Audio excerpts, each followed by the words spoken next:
सत्सङ्गत्वे निस्सङ्गत्वं निस्सङ्गत्वे निर्मोहत्वं निर्मोहत्वे निश्चलतत्वं निश्चलतत्वे जीवन्मुक्तिः पुनरपि जननं पुनरपि मरणं पुनरपि जननी जठरे शयनम् इह संसारे बहुदुस्तारे कृपया पारे पाहि मुरा. श्री गुरुभ्यो नमः.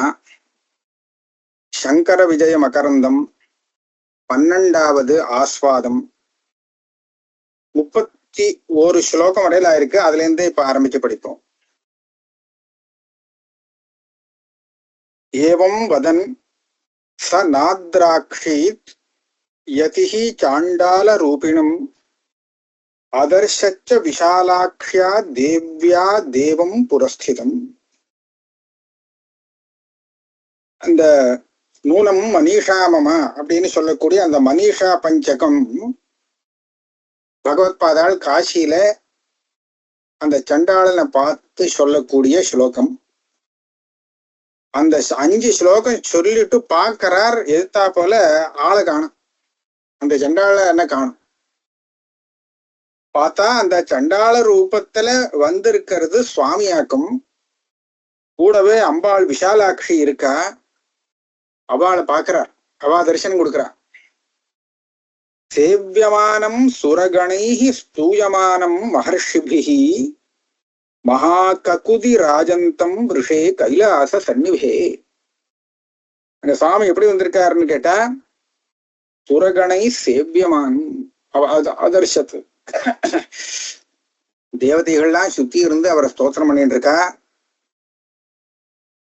சேவை பண்ணிட்டு இருக்கா. ஸ்தூயமானம் மகர்ஷிபி, மகர்ஷிகள்லாம் கூட இருந்துட்டு ஸ்தோத்திரம் பண்ணிட்டு இருக்கா.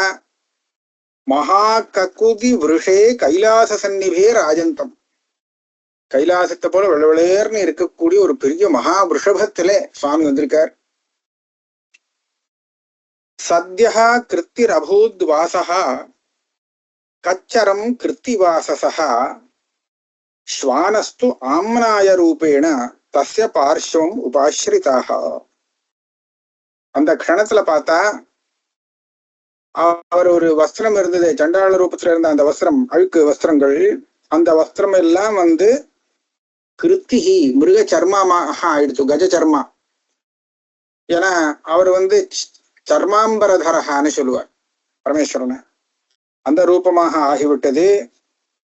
அவனோடு கூட இருந்த 4 நாய்கள் ஆம்னாய ரூபேண 4 வேதங்களாக அந்த பரமேஸ்வரனை சுத்தி இருக்கா. பார்ஷ்வம் உபாஸ்ரிதாக. அவர் கையில சுறா பாண்டம் இருந்தது, அதுல கல் இருந்தது. அந்த கல்லானது சுரா சபதி கங்கா ஆசி கங்காதர ஜட்டா தட்டே தாரகாவபி சம்பிருத்து கஜானன ஷடானனு. கையில இருந்த அந்த சுரையானது கங்கா நதியாக ஆகி அவருடைய ஜட்டாஜூட்டத்துல உட்காந்துட்டா. ஜட்டா தட்டே கங்கா ஆசி, தலை ஜட்டாஜூட்டத்துல கங்கையாக தெரிகிறா.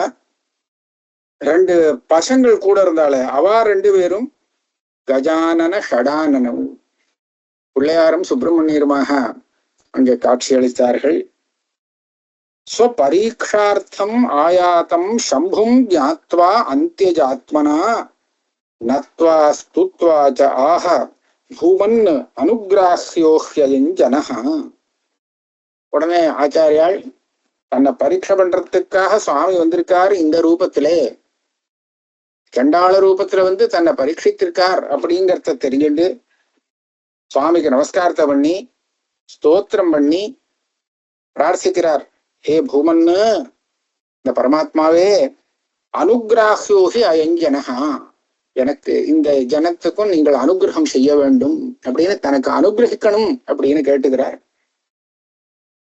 தேகதிருஷ்டியாஸ்மி தாசஸ்தே ஜீவதிருஷ்டியாஸ்மி தே அம்சகா தத்துவதிருஷ்டியா த்வமேவாஸ்மி யதேச்சம் அனுஷாதி மாம். தேக திருஷ்டியில பார்த்தோம்னா நான் உன்னுடைய தாசன், நீ எனக்கு சுவாமி, நான் சேவகன். இந்த தேக திருஷ்டியில பார்க்கும்போது, தேகத்தை வச்சு பார்க்கும்போது இந்த தேகத்துல இருக்கிற நான் சேவகனாகவும் அந்த தேகத்துல இருக்கக்கூடிய நீ சுவாமியாகவும் இருக்கிறாய். நீ ஈஸ்வரன், நான் உன்னுடைய தாசன். ஜீவாத்மாங்கிற ரீதியில திருஷ்டியில பார்த்தோம்னா ஜீவ திருஷ்டியாஸ்மி தே அம்சகா, நீ பரமாத்மா. ஜீவாத்மாங்கிறது உன்னுடைய ஒரு சின்ன அம்சம். பெரிய நெருப்பினுடைய பொறி அப்படின்னு சொல்றோம் இல்லையா, அந்த பொறிகள்லாம் அந்த நெருப்பினுடைய அம்சங்கள். அதுவும் நெருப்பு தான், ஆனா குட்டி குட்டியா இருக்கிற ஒரு அம்சங்கள். அதே போல பரமாத்மாவா இருக்கக்கூடிய சமுத்திரம் போல இருக்கக்கூடிய பரமாத்மாவான உன்னுடைய அம்சங்கள் ஜீவாத்மாக்கள். அந்த திருஷ்டியில பார்த்தோம்னா நான் உன்னுடைய அம்சம். தத்துவ திருஷ்டியில பார்த்தோமானால் துவமேவாஸ்மி, நானும் நீயும் வேறல்ல. தத்துவத்தை பார்த்தா நீயேதான் நான், நானேதான் நீ. ஆக இந்த 3 விதமாக நான் புரிஞ்சுட்டு இருக்கேன். யதேச்சம் அனுசாசிமாம், இதுக்கு மேல நீ என்ன நினைக்கிறையோ உன் இஷ்டப்படி எனக்கு அனுசாசனம் செய், நான் என்ன செய்யணுங்கிறத சொல்லு. சஸ்லாக மூச்சே பகவான் யதே சாதூதிதம் த்வயா தத்துவ திருஷ்டியா அகமேவத்வம் ததாபி ஸ்ரூயதாம் இதம். இந்த மாதிரி ஆச்சாரியால் சொன்ன உடனே அவரை ரொம்ப சிலாகித்து சுவாமி சொல்றாரா, ஏ யதே சாது உதிதந்த்வயா, நீ ரொம்ப சரியாக சொன்னாய். தத்துவதிருஷ்டியா அகமேவத்வம், தத்துவதிருஷ்டியா உனக்கும் எனக்கும் வித்தியாசம் இல்லை, நீயேதான் நான் அப்படின்னு சொன்னியே, அது ரொம்ப கரெக்ட். அதனால நீதான் தத்துவ திருஷ்டியில பார்த்தா நீயும் நானும் ஒண்ணுதான். இருந்தாலும் நான் உங்ககிட்ட ஒண்ணு சொல்ல போறேன், அதை செய். ஸ்ரூயதாம் இதம். வேதோ பிரம்ம பர கிருத்ஸ்னஹ பிரம்மச்ச அகண்டம் அத்வயம் தத் அந்யதைவ வியாக்கியாதம் கணாத கபிலாதிபிஹி. வேதங்கிறது பிரம்மத்தை சொல்லி கொடுக்கறதுக்காக வந்திருக்கு. பிரம்மங்கிறது அத்விதீயம்தான். பிரம்மம் அத்விதீயமாக ஏகமேவ அத்விதீயம் அப்படின்னு சொல்லக்கூடியதுதான் பிரம்மம். அதுவும் அகண்டம், அதுல பேதமே கிடையாது. பேதம் இல்லாத அத்விதீயமான ஸ்வரூபந்தான் பிரம்மம். அப்படி இருக்கும்போது இந்த வேதத்துக்கு வேற விதமா வியாக்கியானம் பண்ணிவிட்டா அது அந்நத்தை இவ வியாக்கியாதம். யாரு இந்த வியாக்கியானம் பண்ண? கணாத கபிலாதிபிஹி. அந்த காலத்துல கணாத கபிலாதிகள் மத்தவா வந்திருக்கல. அதனால கணாதர் என்ன, கபிலர் என்ன, இவெல்லாம் ஆளுக்கு ஆளு அவ ஒரு சித்தாந்தம் வச்சுன்னுட்டா. அந்த சித்தாந்தத்துக்கு அனுகூலமா வரும்படியா வேதாந்தத்துக்கு வியாக்கியானம் பண்ணிவிட்டா. அதனால என்ன அந்த மாதிரி பண்ணிட்டா, இப்ப நீ எல்லாம் சரிப்படுத்தி ஒரு பாஷ்யம் எழுதுன்னு சொல்ற. சம்விபஜ்ய சகல ஸ்ருதி ஜாலம் பிரம்மசூத்திரம் அகரோத் அச கிருஷ்ணஹ யத்ர காணபுஜ சாங்கிய புரோகாணி உத்ருதானி குமதானி சமூலம்.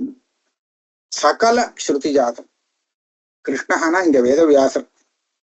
அவர் கிருஷ்ணத்வைபாயனஹா கிருஷ்ணஹான்னு பேரு உண்டு. அந்த வேதவியாசர் சகல ஸ்ருதி ஜாலம், அவர் எல்லா ஸ்ருதியையும் நன்றாக ஆலோசித்து பார்த்து பிரம்மசூத்திரம் அகரோ, பிரம்மசூத்திரத்தை நிர்மாணம் செய்தார். பிரம்மசூத்திரத்தில அத்தனை ஸ்ருதிகளையும் அலசி பார்த்து அதனுடைய சாரத்தை பிழிஞ்சு எடுத்திருக்கார். இந்த பிரம்மசூத்திரத்துல ஒரு பாதத்துல காணபுஜ சாங்கிய புரோகாணி குமதானி சமூலம் உத்ருதானி.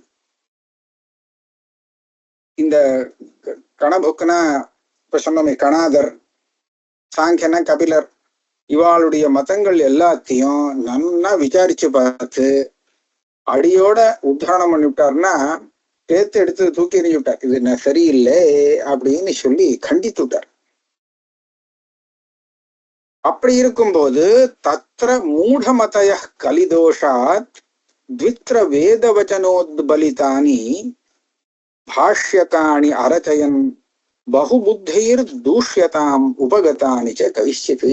இப்படி இருக்கிறச்சே அந்த பிரம்மசூத்திரத்துக்கு கோணாவனான்னு பல பேர் பாஷ்யம் எழுதிவிட்டான். ஏன் அப்படி எழுதினானா, இது கலிதோஷாத்துன்னு. அவளால சரியாக புரிஞ்சுக்க முடியல. ஏதோ 2-3 வச்சனங்கள் வச்சுட்டு எல்லாத்தையும் பார்த்து அவளால் தீர்மானம் பண்றதுக்கு பார்க்க முடியல. அதனால 2-3 வச்சனங்களை வச்சுண்டு பாஷ்யங்களை, தவறான பாஷ்யங்களை எழுதிவிட்டார்கள். அந்த பாஷ்யங்கள்லாம் நன்றாக படித்தவர்கள் பார்த்தால் தவறு அப்படிங்கிறத கண்டுபிடிச்சிடுவான். ஆக படிக்காதவாளுக்கு அவ உபதேசம் பண்றதுக்கு அந்த பாஷ்யங்களை உபயோகப்படுத்திட்டா. அப்ப ஒரு கூட்டம் சேர்ந்து போச்சு. சரி, இதுதான் நம்ம சித்தாந்தம் அப்படின்னு. அப்ப அந்த விதத்திலே நன்றாக வேதங்களை ஆராய்ச்சி பண்ணி படிச்சவாளுக்கு அதுல உள்ள தோஷம் புரியும், சாமானிய ஜனங்களுக்கு புரியாதோ இல்லையோ. அந்த மாதிரி சில பேர் பிரம்மசூத்திரத்துக்கே வேற மாதிரியான அர்த்தங்கள்லாம் பண்ணி கொடுத்துட்டா பாஷ்யத்துல. அதனால நீ என்ன பண்ணணும்னு கேட்டா, தத் பவான் விதித வேத சிகார்த்தா தானி துர்மதி மதானி நிரஸ்ய சூத்திரபாஷ்யம் அதுனா விததாது ஸ்ருத்யுபோத்பலித யுக்தி உபயுக்தம்.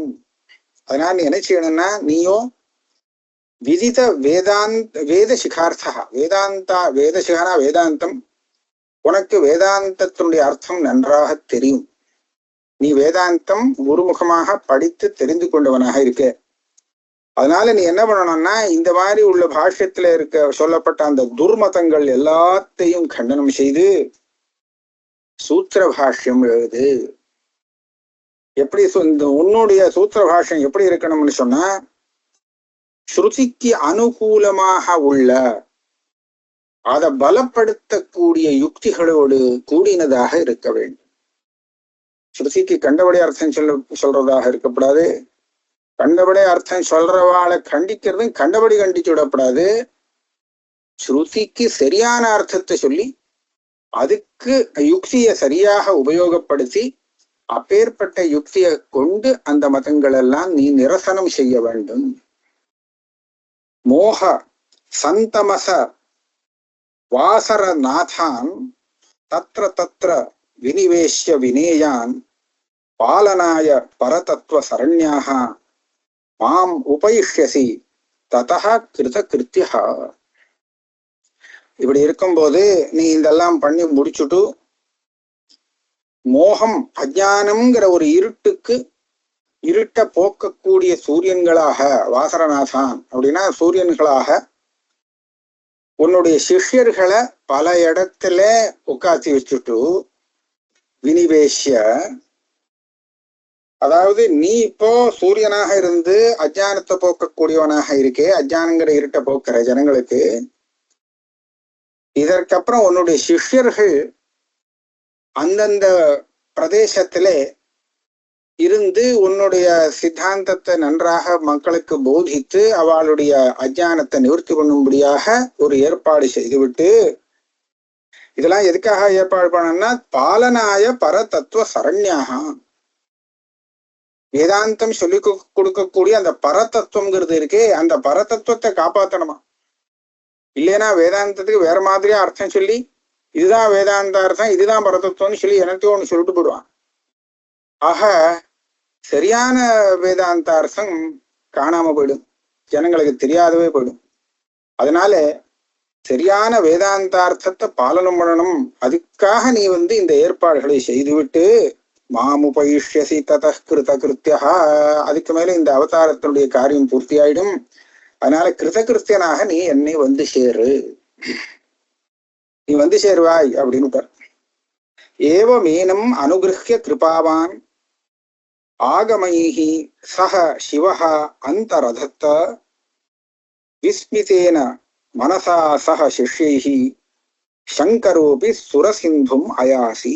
இப்படியாக ஆச்சாரியாலை அனுகிரகம் செய்துவிட்டு அந்த தயாவானாக இருக்கக்கூடிய பரமசிவன் அங்க வேதங்களோடு கூடனா அங்க தரிசனம் கொடுத்திருக்கார். வெறும் சுவாமி தரிசனம் கொடுக்கல, கூடவே வேதங்களை அழைச்சுன்னு வந்துட்டார். வேதங்கள்லாம் ஆச்சாரியாளுக்கு தரிசனம் கொடுத்துருக்காங்க. அப்போ அந்த வேதங்களும் அந்த பரமேஸ்வரனும் எல்லாருமே இந்த மாதிரி ஆச்சாரியாளுக்கு அனுகிரகத்தை பண்ணிட்டு அங்கேயே அந்தர்தானமான. இவரு ரொம்ப ஆச்சரியம், இன்னைக்கு அனுபவம் ரொம்ப வித்தியாசமான அனுபவமா இருக்கு அப்படின்னு ரொம்ப நல்ல சந்தோஷமான மனசோடு கங்கைக்கு போய் சேர்ந்தார். மாத்தியானிகத்துக்காக போயிருக்கார். சுரசிந்தும் அயாசி, சங்கரோபி சுரசிந்தும் அயாசி. சுரசிந்துன கங்கை, கங்கை நதிக்கு போனார். தத் சமாப்பிய விதிம் ஆன்மிகம் ஈஷம் தியாயதோ குரும் அதாகில பாஷ்யம் கர்த்தும் உத்யதம் அபூத் குணசிந்தோஹோ மானசம் நிகில லோகஹிதாய. அங்க ஆன்மீகத்தெல்லாம் முடித்தார், செய்ய வேண்டிய. ஆனா எப்போ அவருடைய மனசுல அவர் பார்த்த அந்த ஈஸ்வரன் அனுகிரகம் பண்ணாரே, தரிசனம் கிடைச்சதே, அது மனசுலயே அப்படியே ஓடிட்டு இருக்க, மறக்காம அதே சிந்தனையில இருக்கார். அதே மாதிரி குருவை தியானம் பண்ணிண்டு அவர் சொல்லி கொடுத்த அர்த்தத்தை மனசுல வாங்கிண்டு மனசுல தியானம் பண்ணிண்டு அவருடைய மனசானது இந்த பிரஸ்தானத்திரயத்துக்கும் பாஷ்யம் எழுதணும் அப்படிங்கிற ஒரு தீர்மானத்தோட வந்தது. தீர்மானம் வந்தது அவருக்கு மனசுல. நான் இவர் சொன்ன பகவான் சொன்ன மாதிரி நாம அவசியம் இந்த காரியத்தை செஞ்சு விடணும். ஏன்னா லோகத்துக்கு ஹிதாய, நம்ம செய்யக்கூடிய காரியம் ஏமாந்து போயிட்டு இருக்கக்கூடிய லோகத்தை அந்த மோகத்திலேருந்து காப்பாற்றணும் அப்படிங்கிறதுக்காக நம்ம இந்த காரியத்தை செய்யணும் அப்படின்னு அவருக்கு மனசுக்கு தோணுது. அதுக்கப்புறம் பதர்யாம் கௌடபாத அனுகிரகா பாஷ்ய பிரணயனம் அடுத்த விஷயம் வருது. கர்த்திருவ சக்திம் அதிகம்ய ச விஸ்வநாதாத் தீர்த்தானி சேவித்து மனாஹ பிரயயௌ உதீச்சீம் காஷ்டாம் க்ஷணேன பதரீம் முனி சங்க ஜுஷ்டாம் சம்பிராப தத்ரச தினானி பகூன்யவாசி. இந்த மாதிரி காரியங்களை செய்யணும் அப்படிங்கிறது மனசுக்கு தீர்மானமா உண்டாச்சு. அதை செய்யறதுக்கு வேண்டிய சக்தி, கர்த்திருவ சக்தி, இத பகவான் கொடுத்து விட்டார். கர்த்திருவ சக்தியும் அதிகம்ய ச விஸ்வநாதா. இந்த விஸ்வநாதர் இந்த காரியத்தை செய்யறதுக்கு வேண்டிய சக்தியை அவருக்கு கொடுத்து விட்டார். அதனால அதை அடைஞ்சு விட்டார் இவர். இருந்தாலும் அதுக்கு முன்னாடி தீர்த்தானி சேவித்து மனாகா, புண்ணிய கஷேத்திரங்கள் புண்ணிய தீர்த்தங்களை நாம சேவிக்க வேண்டும் அப்படிங்கிற அவருக்கு மனசுல ஒரு சங்கல்பம் ஏற்பட்டது.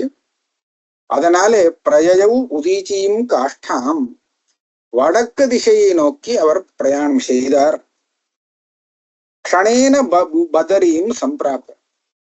ஆச்சாரியால் போனது அவ ஈஸ்வராவதாரமாக இருக்கிறதுனால ஆச்சரியமாக போயிருக்கா.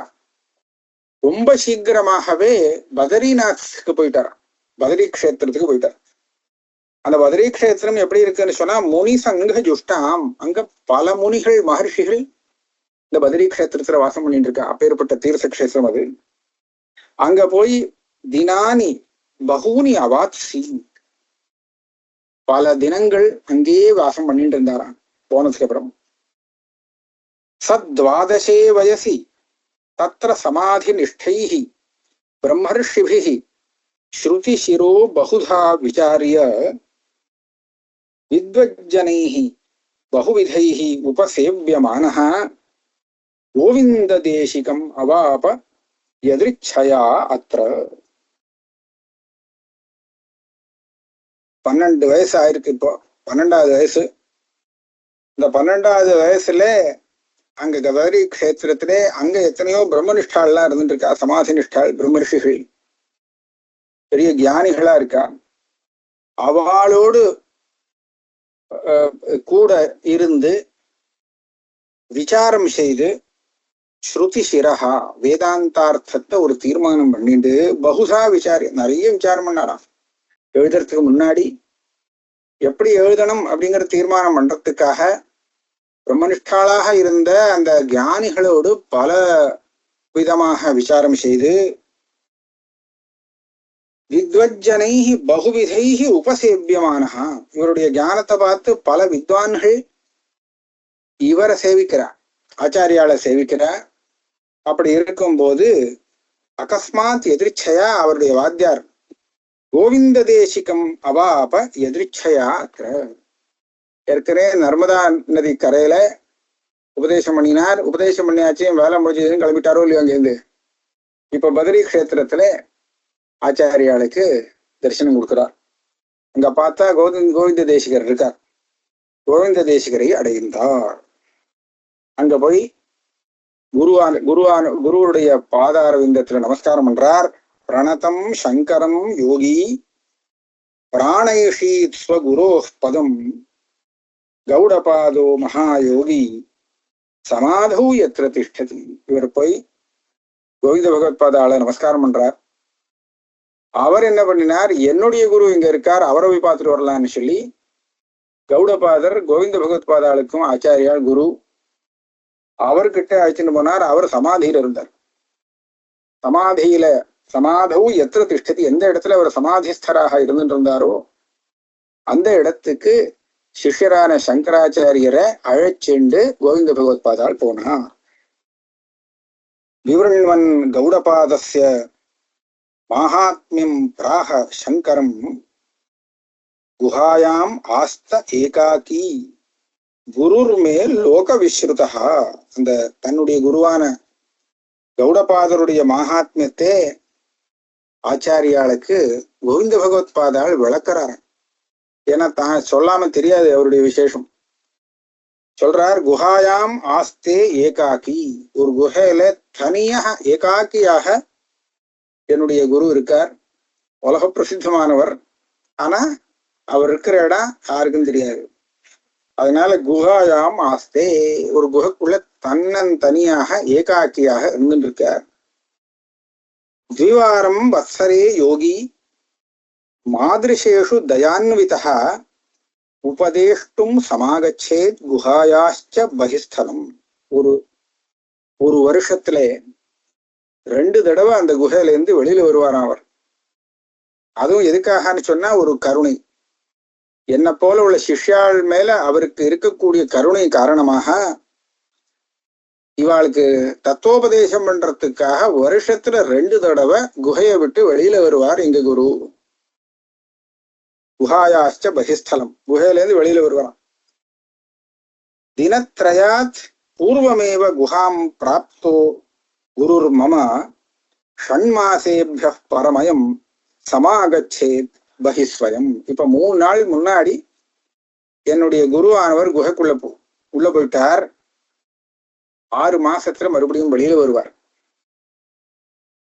அதனால தாவத் வச, நீ அவரை பார்க்கணுமோ இல்லையோ, அதனால இந்த 6 மாசத்துக்கு நீ இங்கேயே வாசம் பண்ண. இப்பதான் போயிருக்காரு, 3 நாள் தான் ஆச்சு குகைக்குள்ள போய்.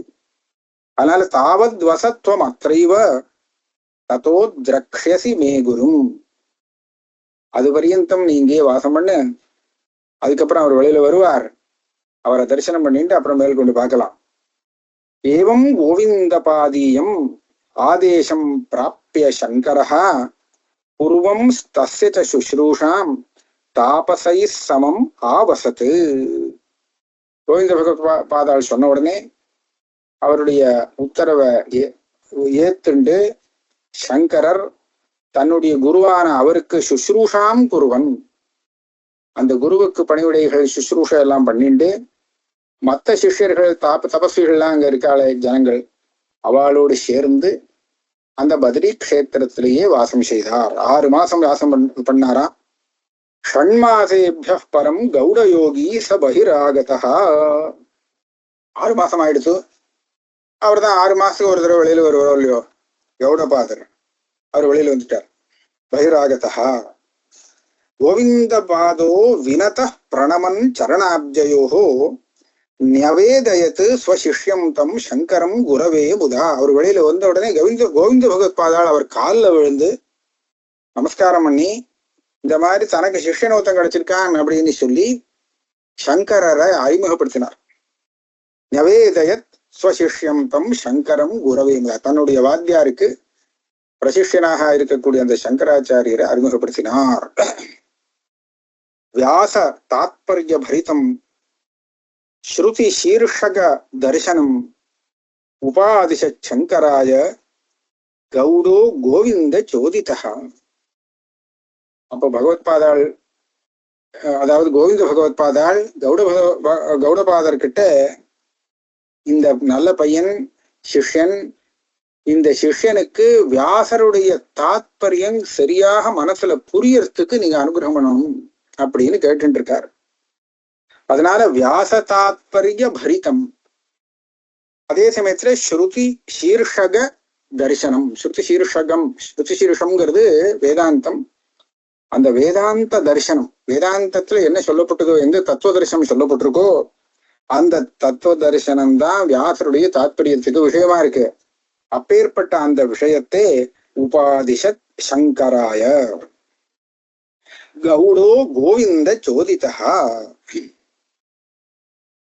அந்த தத்துவத்தை சங்கர பகவத்பாதாளுக்கு கௌடபாதர் உபதேசித்தார். கோவிந்த பகவத்பாதாள் குரு, சாட்சாத் குரு. அந்த குருவுடைய பிரேரணையால குருக்கு குருவான அந்த கௌடபாதர் சங்கரருக்கு வேதாந்தத்துடைய தத்துவத்தை எடுத்து சொன்னார். அதான் பாஷ்யத்துல 2 இடத்துல கௌடபாதாச்சாரியருடைய வச்சனத்தை எடுத்திருக்கா சூத்திர பாஷ்யத்துல. அங்கெல்லாம் சொல்லும் போது